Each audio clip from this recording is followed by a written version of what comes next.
नमस्कार, मैं राणा कुमार सिंह केवी स्टूडियो के खास कार्यक्रम कहता बेगूसराय बढ़ता बेगूसराय में आप तमाम दर्शकों का हार्दिक स्वागत करता हूं।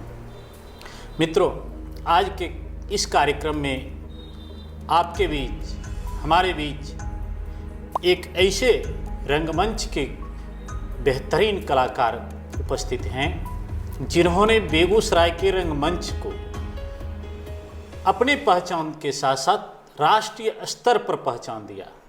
तो आइए ऐसे बेहतरीन और वरिष्ठ रंगमंच के कलाकार साथ ही साथ आपको बता दें ये बेहतरीन कवि भी हैं। इनका नाम अभिजीत कुमार मुन्ना है। आइए सुनते हैं इनकी कहानी, इनकी ही जुबानी। अभिजीत मुन्ना जी, केवी स्टूडियो में आपका हार्दिक स्वागत है। धन्यवाद। आप हमारे दर्शकों को बताएं कि आप नाट्य विधा में जो आए, यह बचपन से ही लालसा थी या बाद के दिनों में आई? देखिए, नाट्य विधा में जो आज जहाँ मैं हूँ जी, वहाँ तो मैं बहुत बाद में आया, लेकिन नाटकों से मेरा लगाव बचपन से है। और मैं ग्रामीण क्षेत्रों में जैसे दुर्गा पूजा, दीपावली, छठ वगैरह में नाटक हुआ करता था और मूल रूप से कला वहीं से निकलता है। जी, कला जो है हमारी संस्कृति से निकलता है, हमारे गांव से निकलता है, हमारे रिचुअल्स से निकलता है और हर एक के अंदर एक कला होता है कला, और हर एक के अंदर एक कलाकार होता है।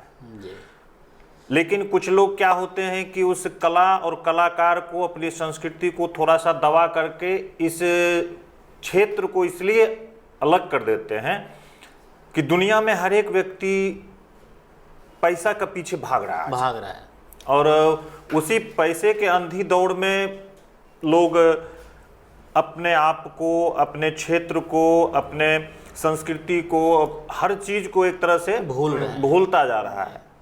तो मैं भी उसी दौर में था। मैं ये नहीं कहूँगा कि मैं भी चाहता था कि मैं मतलब उस दौर में नहीं था, लेकिन कुछ ऐसा समय आया हमारे साथ और कुछ ऐसी बातें हुई कि मैं जब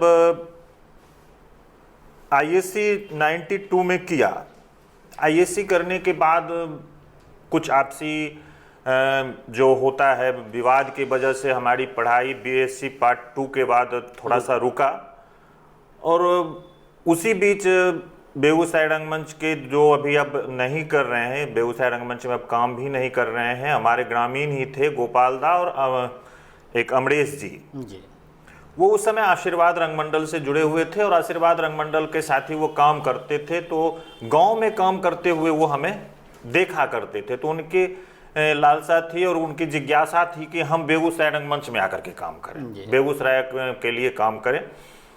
वो कई बार मुझसे मिले थे, लेकिन मैं मना कर दिया करता था कि नहीं, मैं गांव में ही ठीक हूं और साल में एक बार नाटक करता हूं, अपने लोगों के लिए करूंगा। और नाटक जो है और कला जो है कुछ ना कुछ आपको गॉड से मिलता है। गॉड मतलब कि आपके गॉड से तो मिलता ही है, और गॉड इस संसार में आपके लिए आपके माँ और पिता होते हैं, जहाँ से आपकी उत्पत्ति होती है। तो मेरे पिताजी ग्रामीण नाटकों के मतलब, लेकिन उस समय भी हम ग्रामीण नाटक इसलिए आपको कह रहे हैं कि लोग आज के डेट में जो शहर में नाटक होता है उसे भी नाटक कहते हैं।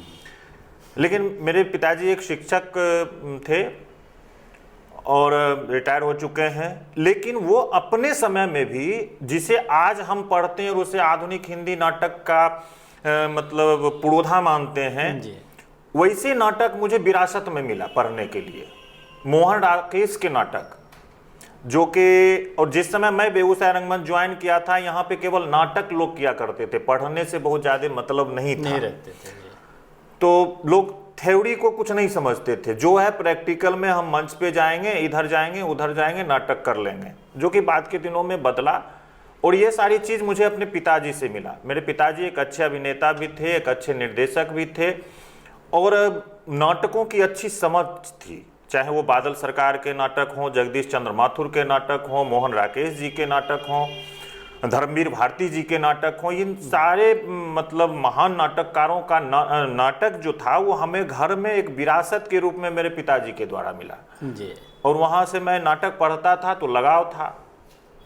इसलिए मैं मतलब इस क्षेत्र को बाद में जब वो लोग मुझे प्रेशर किए और जब मैं बेगूसराय रंगमंच आया तो उस समय अमित रोशन यहाँ पे काम कर रहे थे। उनको आए हुए लगभग 6 महीना 1 साल हो चुका था और वहाँ से ही लगभग 98-99 की बात है, तब से मैं बेगूसराय रंगमंच में जुड़ा और सबसे पहले आशीर्वाद रंगमंडल से जुड़ा और उस समय से लगातार ये सिलसिला जारी है। बीच में 2000 में मैं Himachal culture research forum and theatre repertory Mandi चला गया, वहाँ से 1 साल का ड्रामेटिक्स आर्ट में डिप्लोमा किया। बहुत सारी बातों के साथ मैं भी जाना चाह रहा था कि मैं भी मुंबई जाऊं, लेकिन मन में था कि नहीं, अपने शहर में कीजिए, अपने यहाँ कीजिए तो अच्छा लगता है जी। इसलिए मैं बेगूसराय में ही रह गया और बेगूसराय में आपके सामने हूँ। बेगूसराय में रंगमंच जी की जो वर्तमान स्थिति है, कई दर्शकों का जो 90 के दशक से लेकर वर्तमान दौर में नाटक का इंटरेस्ट ले रहे हैं, उनकी एक शिकायत आती है कि हम 90 के दशक में, यूँ कहीं 2005 तक जी जी जो बेगूसराय में नाटक देखते थे वह हमारे बिहार के कल्चर को प्रभावित करते थे नाटक, और अब जो नाटक हम कर रहे हैं थोड़ा मॉडर्न में परिवर्तित हो रहे हैं। हम उस कल्चर को भूल रहे हैं और उस कल्चर की पुनरावृत्ति तो वर्तमान दौर के जो डायरेक्टर हैं, अभिनेता हैं, वही कर सकते हैं। अब देखिए, आपका सवाल बड़ा जायज़ है। एक्चुअल क्या होता है कि मैं आपको राणा जी एक बहुत ही खूबसूरत बात बताना चाहूँगा कि चाहे आप हों या हम हों या संसार का कोई भी प्राणी हो, जी। वो अपने आस पड़ोस में उन्हीं चीज़ों को देखना चाहता है, उन्हीं चीज़ों को समझना चाहता है जो उसे सूट करता है और वो घटित होता है और जो घटित होता है। तो यानी कि हम अपने चारों तरफ एक ऐसे आडंबर को घेर के रखते हैं जो केवल मेरे लिए हो, और यहाँ पे ही आकर के, चाहे वो रंगमंच का क्षेत्र हो, राजनीति का क्षेत्र हो, साहित्य का क्षेत्र हो या आर्ट एंड क्राफ्ट का क्षेत्र हो या फिर आध्यात्म का क्षेत्र हो, हर एक क्षेत्र अपने चारों तरफ एक आडंबर रचता है और उस आडंबर पे जैसे ही थोड़ा सा भी कुठाराघात होता है तो आपको मतलब अच्छा नहीं लगता है और एक से एक सवाल खड़े होने लगता है, भटका महसूस होने लगता है। एक प्रश्न और आता है अभिजीत जी कि हम किसी भी काम को जब करते हैं और उसमें अपने जीवन को बिता देते हैं, हमने समर्पित कर दिया, चाहे वो साहित्य जगत हो, खेल जगत हो, कला जगत हो, और अंत में जब देखते हैं तो सिर्फ हमें मिलती है दर्शकों की तालियां, जी जी, और जेब में कुछ नहीं, परिवार के लिए आगे कुछ नहीं। उस समय एक कलाकार को कैसा लगता है? देखिए, बड़ा ही मुनासिब सवाल है। वर्तमान दौर में क्यों ना नाटक को कमर्शियल रूप दिया जाए? आप एकदम सही कह रहे हैं। देखिए, यहाँ पे राणा जी 2 बातें हैं। एक तो पूरे सिस्टम का ही व्यवसायीकरण हो गया है जी, और कला भी इस सिस्टम से अलग नहीं है। अगर हम कला साहित्य पे अगर चले जाएं तो आपको ये पता है कि नाटक और कला जो भी है वो राज्याश्रित रहा है शुरुआत से के दिनों से ही, और जिस कला और साहित्य को राज्याश्रय नहीं मिला वो तो या तो खत्म हो गया या तो खत्म होने की कगार पे है।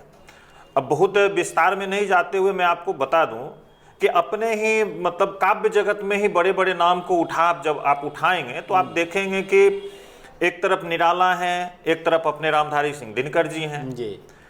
दोनों की जब आप तुलना करेंगे तो मैं इस तुलनात्मक में नहीं जाना चाहता हूं क्योंकि मेरे लिए दोनों प्रेरणा स्रोत हैं और मैं दोनों को अपना आदर्श मानता हूं। लेकिन जब जब साहित्य कला राज्याश्रित हुआ और जो उस राज्याश्रय में गया उसका नाम भी हुआ, उसके पास पैसे भी आए और वो अपना जीवन सही ढंग से जिया, लेकिन वहाँ जाकर के तब तो एक कठिनाइयाँ ये भी आती है, एक शिकायत ये भी होती है कि खुद के लाभ के लिए हम प्रतिभा के साथ खिलवाड़ करते हैं। तब हाँ, ये बहुत ही सही आप कहे। अब बेगूसराय का जहां तक सवाल है, क्योंकि पिछला सवाल भी आपका था कि कुछ दर्शकों का भी ये कहना है कि अब मॉडर्न हो रहा है। याद कीजिए विजय जी, 2000 के आसपास बेगूसराय में एक नाटक सामा चकेवा, लोक नाटक जब चल रही थी दिनकर भवन में, तो 15-20 दिन लगातार वो नाटक 3-3 शो में चली थी और दर्शक जो थे टिकट कटा कर एक सप्ताह चला था, अनिल पतंग जी ने किया था। मैं आपको अब क्लियर करूं थोड़ा सा, क्योंकि नाटक की बात है। तो देखिए, लोक नाटक जी और आधुनिक हिंदी नाटक जी दोनों में बड़ा अंतर है। अच्छा, कोई भी चीज, जैसे कि आज भी अभी लॉकडाउन में रामायण चला तो सबसे ज्यादा टीआरपी ले गया, जी जी क्योंकि वो आपके खून में रसा बचा है। जब हम जय हो जग में जले जहां भी नमन पुनीत अनल को बोलेंगे तो आपको अच्छा लगेगा, क्योंकि इन शब्दों में बेगूसराय की मिठास है, इसके मिट्टी की कड़क खुशबू है जी। लेकिन जब नाटक की जब आप बात करेंगे तो भरत मुनि आएंगे, तो फिर आपको स्टानिस्लावस्की आएंगे, आर्तो आएंगे, मेयर होल्ड आएंगे, ब्रेख्त आएंगे, तो उन सब की अपनी एक शैली है जी। और आप किसी विधा में जब आप उसको लेकर के आगे बढ़ेंगे तो आप उसके व्याकरण को छोड़ के आगे बढ़ना मुश्किल होता है।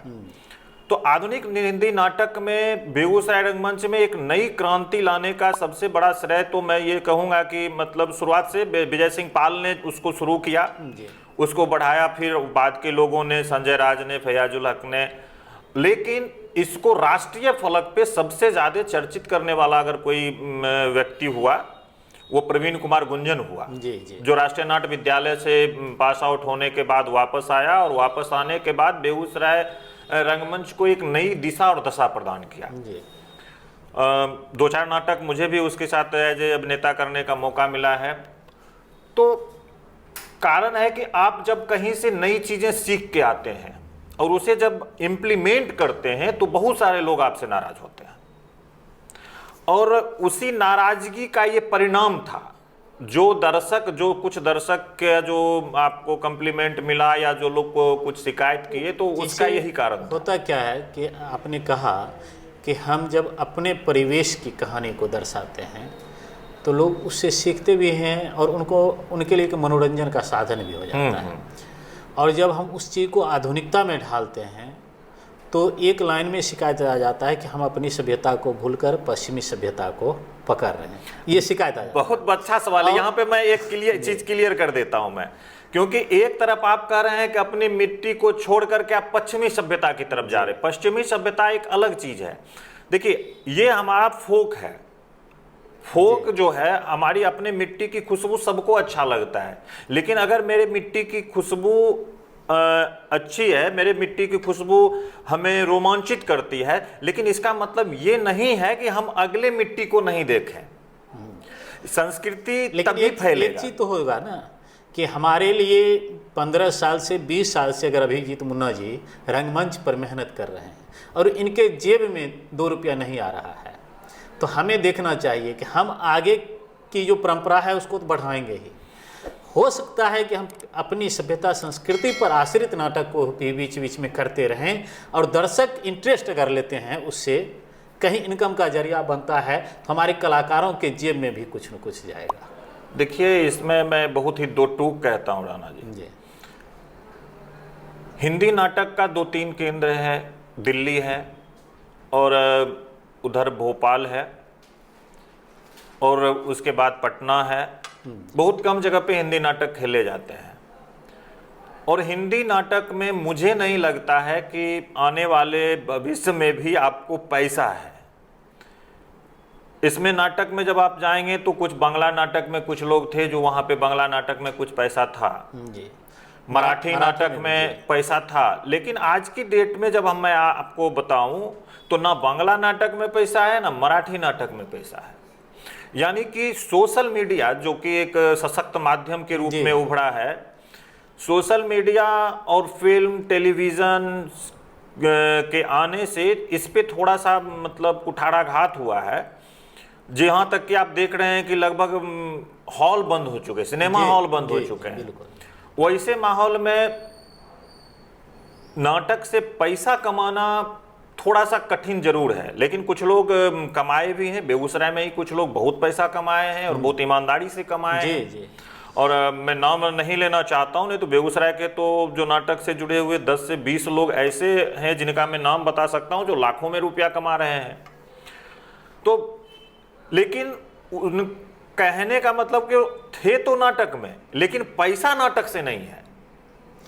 ट्रैक वो चेंज पैसा करना। कमाने के लिए उन्होंने संस्था का निर्माण किया, संस्था के माध्यम से उन्होंने अपने नाटकों को प्रदर्शित किया और कई तरीके से जो सारा भारत सरकार का या बिहार सरकार का जो बहुत सारे स्कीम्स हैं उससे पैसा फायदा अपना फायदा उठाया। जी।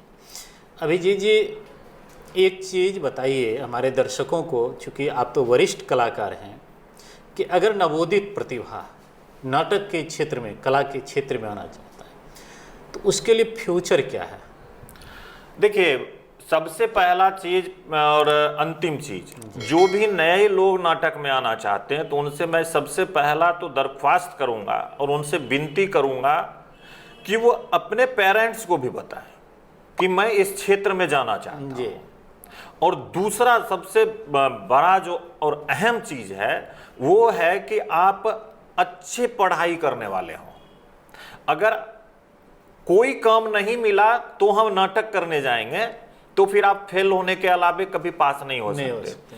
क्योंकि जितना पढ़ के आप यूपीएससी कंप्लीट कर लोगे उससे ज्यादा आपको नाटक के क्षेत्र में पढ़ना पड़ेगा, ये सोच के जाना होगा। बिल्कुल बिल्कुल। क्योंकि आपको यहाँ पे मिनिमम मतलब एजुकेशन जो है वो क्वालिफिकेशन आपको बीए, बीएससी, बीकॉम चाहिए, बीए या बीए समकक्ष आप कह लीजिए।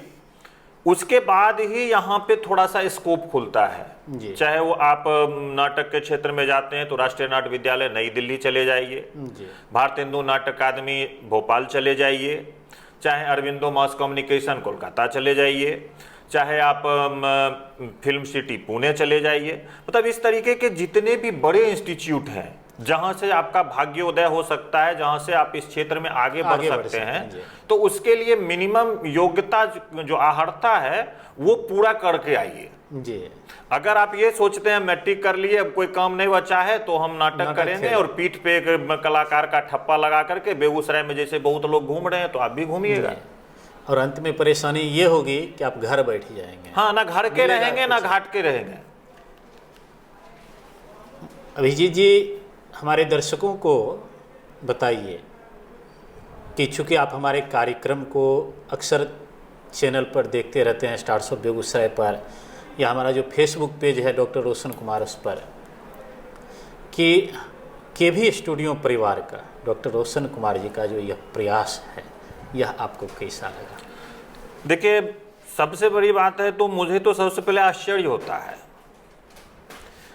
कि चिकित्सा के क्षेत्र से जुड़ा हुआ एक इंसान कला, संस्कृति, साहित्य, समाज, इन चीज़ों में इतनी व्यस्तता के बाद भी अगर अपना समय निकाल करके इस तरीके से स्टूडियो बना करके हमारे जैसे लोगों को या बेगूसराय में अन्य जो लोग सक्रिय हैं वो ऐसे लोगों को बुला करके उसका इंटरव्यू करना और उससे लोगों के बीच निस्वार्थ भाव से, बिना किसी उद्देश्य के, ही नहीं कहे कि इसमें कहीं हमारी स्वार्थ सिद्धि है, ये कर रहे हैं, मैं तो कहूँगा कि ये मुझे रोमांचित करता है।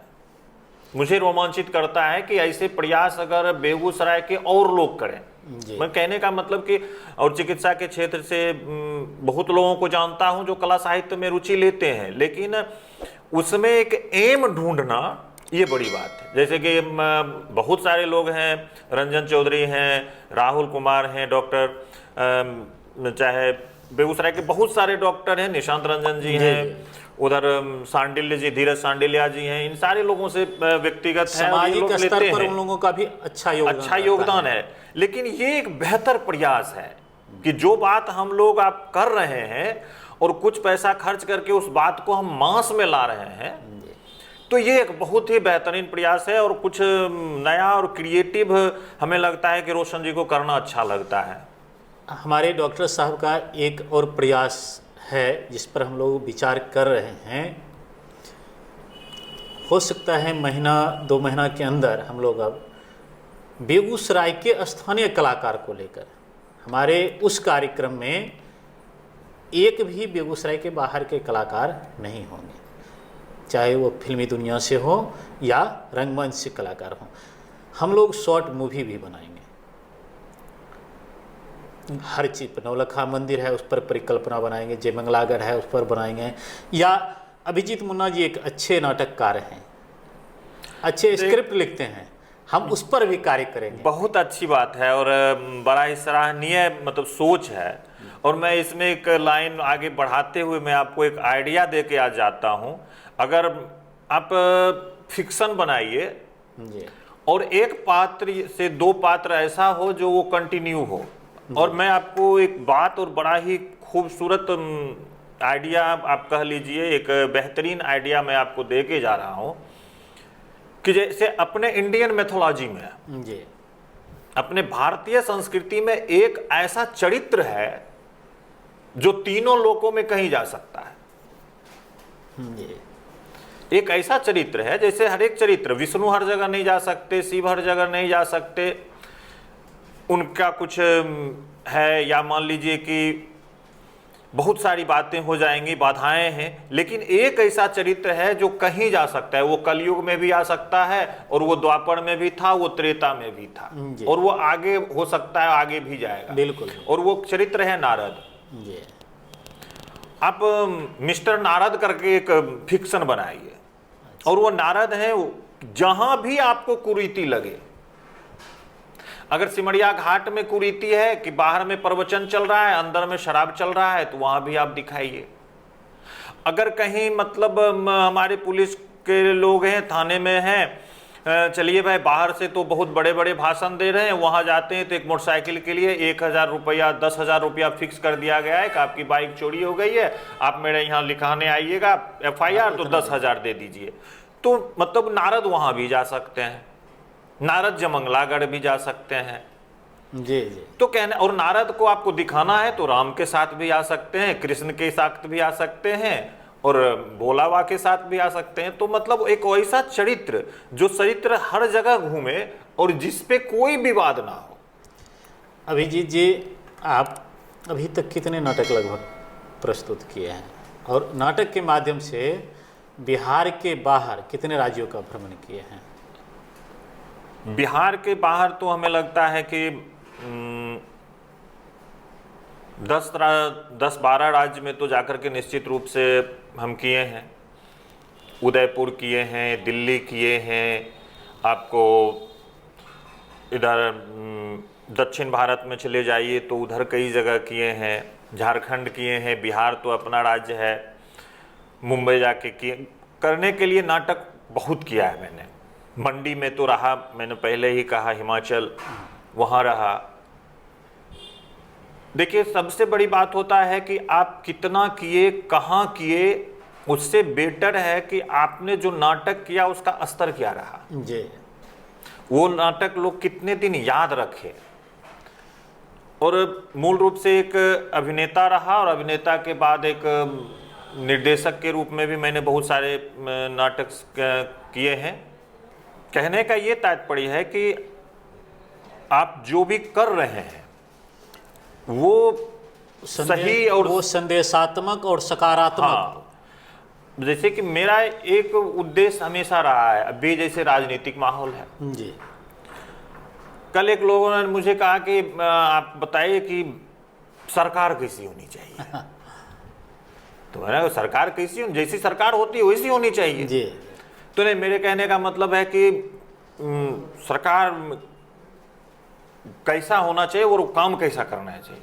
हम बोले सरकार जिसकी भी हो, मुझे उससे कोई मतलब फर्क नहीं पड़ता है, कोई मतलब नहीं है। मैं बहुत ज्यादा राजनीति में इंटरेस्ट नहीं लेता, लेकिन सरकार जिसकी भी हो, सरकार न्याय की हो, सरकार कानून की भी हो। तो उसी तरह से अब ठीक है, एक ही नाटक का हम 200 शो किए, लेकिन वो 200 शो होगा। भले आप नाटक एक ही किए, लेकिन नाटक एक हो, लेकिन निश्चित रूप से उसमें कहीं न कहीं ज्ञान की बातें होंगी, जो 200 शो हो गए। हाँ, मतलब कि उसको आप उतना कीजिए। जैसे बहुत सारे नाटक हमारे हिंदी साहित्य में हैं जो एक एक नाटक का हजारों शो हो चुका है। अभी बेगूसराय के भी कुछ लोग हैं जिनके नाटक के एक एक नाटक के सैकड़ों शोज हुए हैं। जी, अभी प्रवीण गुंजन का ही एक नाटक था, उसके सैकड़ों शो हुए। तो इसका मतलब है कि उस नाटक में कुछ ना कुछ अपनापन है। जिस अपनापन की आप बात कर रहे हैं, उस नाटक का नाम है गबर किचोर। अच्छा जी। बहुत सारे शोज हुए। तो ये है कि आपको लोगों का प्यार कितना मिलता है। जी। तो ये है। अभिजीत जी, आप एक अभिनेता के साथ साथ एक कवि भी हैं। अक्सर जब अवसर मिलता है तो आपके मुख से कई शेर और शायरी सुनने को मिलता है। हमारे दर्शकों के लिए देखिए, आप एक कवि के रूप में दर्शन दें। देखिए, मैं मूल रूप से कवि तो हूँ नहीं, लेकिन मैं कई नाटकों का नाट्य रूपांतरण किया है और कुछ कहानियों का नाट्य रूपांतरण किया है। जैसे विजय दांत देथा जी की एक कहानी थी अमिट लालसा, उसका मैंने मायाजाल करके नाट्य रूपांतरण किया है। मायाजाल करके एक और पहले से रूपांतरण है, लेकिन मेरा रूपांतरण उससे एकदम अलग है। तो नाटक के रूपांतरण करने के क्रम में या नाटक का जब मैं निर्देशन किया है, तो उस निर्देशन के क्रम में जब कहीं मुझे लगता है कि यहाँ पे उस नाटक से हट के कुछ शब्दों का गुच्छा होना चाहिए जी। तो मैं केवल शब्द सजाने का प्रयास किया है। मैं कवि हूँ नहीं, बस एक अकिंचन साधक हूँ। और साधना में सबसे पहले तो मैं यही कहूँगा, मैंने बहुत पहले लिखा था कि बुझा दो ये चराग अंजुमन में कौन आएगा, दिलों की आग से दामन जलाने कौन आएगा, और तमाशा देखने वालों उजाले साथ ले जाना, शहर का रास्ता तुमको दिखाने कौन आएगा, और बंधे निज संस्कारों से इन्हें क्या तोड़ पाएंगे, नई राहें नई मंजिल दिखाने कौन आएगा, और ज़रूरत है हमें 2 गज ज़मीं की जिंदगानी में, इमारत की बुलंदी देखने यहाँ कौन आएगा। बहुत खूब, बहुत सुंदर।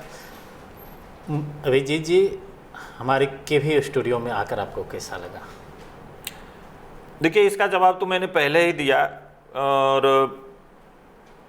जब आपका फ़ोन गया तो थोड़ा सा लगा, क्योंकि मैं ऐसे कार्यक्रमों में मतलब बहुत ज़्यादा नहीं जाता रहा हूँ। अपने रंगमंच के कार्यक्रमों के अलावा, दिनकर भवन के कार्यक्रमों के अलावा मैं काव्य मंच पे भी नहीं जाता रहा हूँ। मैंने जब भी अपने मतलब कवि सम्मेलन करवाया है, हाँ, तभी मैं जाता हूँ, नहीं तो मैं थोड़ा सा इससे इतर रहा है। इसके लिए एक आध कार्यक्रम में आपके कहने के बावजूद भी मैं उपस्थित नहीं हो पाया था। लेकिन मैं जब आपने काव्य की बात की तो मैं उसी के रस से मैं आपको जवाब केवल दे देता हूँ, क्योंकि मेरी एक नियति है। आज के दौर से थोड़ा सा मैं अपने आप को इतर रखता हूँ और मैं सीधे कहता हूँ कि अपनी सीमा लांघ सको तो स्वागत मेरा द्वार करेगा, और कठिन है यही कि इतना कौन किसी से प्यार करेगा, और कब तक बंधे रहेंगे तेरे पांव जगत के संकेतों पर, और कब तक तेरे महल बनेंगे इन ढहने वाली रेतों पर। और इसके लंबी कविता है, अंतिम बंद सुना देता हूँ कि बंधन बंधन रटने वाले मुक्त हुए कब बंधन से, नीर न छोड़े पंछी तो क्या जुड़ पाएगा नील गगन से। तो मैं यही चाहता हूँ कि ये केवी स्टूडियो जो आज इस रूप में है, ये इसका फलक इतना विस्तारित हो कि दूसरी बार मुझे राणा जी को कहना पड़े कि एक बार मुझे फिर से आमंत्रित कीजिए, मैं फिर से एक बार आपसे जुड़ना चाहता हूँ और ये उत्तरोत्तर विकास करे। और मैं रोशन जी से भी एक दरख्वास्त करना चाहता हूँ कि आपने ये जिस तरीके का प्रयास किया है, इस प्रयास को थोड़ा सा और संबल देने की आवश्यकता है, थोड़ा सा और बढ़ाने की आवश्यकता है जी।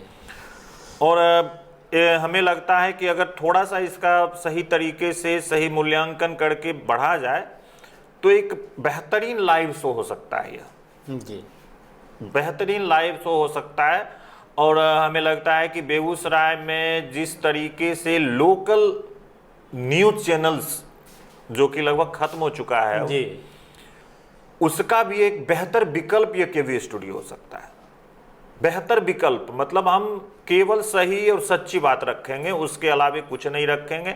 उसमें जो आता है ठीक है, नहीं आता तो भी ठीक है, क्योंकि आप जानते हैं कला साहित्य में कुछ नहीं है। तो आप एक कला और साहित्य के माध्यम से ही चलिए, जहां हो सकता है कि आपको पैसे नहीं हो लेकिन संतुष्टि इतनी है।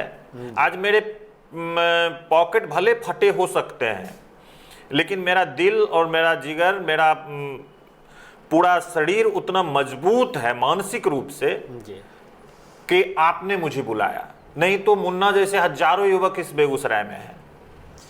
हमारे केवी स्टूडियो परिवार का एक प्रयास भी है कि अभिजीत मुन्ना जी जैसे चर्चित लोग, जिन्होंने बताया कि ये नाट्य विधा के माध्यम से देश के लगभग 10 से अधिक शहरों में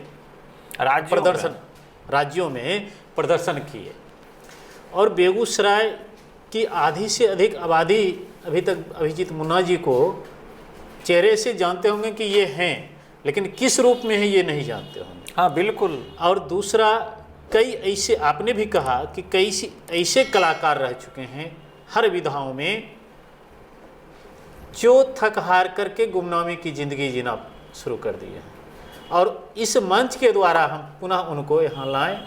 और अभिजीत जी देखें, प्रवीण गुंजन जी देखें, परवेज यूसुफ जी देखें, बिल्कुल, कि बिल्कुल। हो सकता है कि फिर उनके लिए नई राह खुल जाए। हम लोगों का ये प्रयास है, और निश्चित रूप से आप लोगों का सहयोग रहेगा तो हमारा ये केवी स्टूडियो परिवार अन्य तरह के भी कार्यक्रम को शुरू करने वाली है। हम लोग विचार उस पर कर रहे हैं। आज कम समय में ही आपने हमारे दर्शकों को बहुत सारी बातों को बताया, मार्गदर्शन किया नए कलाकारों को। इसके लिए हम केवी परिवार की ओर से आपका हार्दिक आभार व्यक्त करते हैं। धन्यवाद।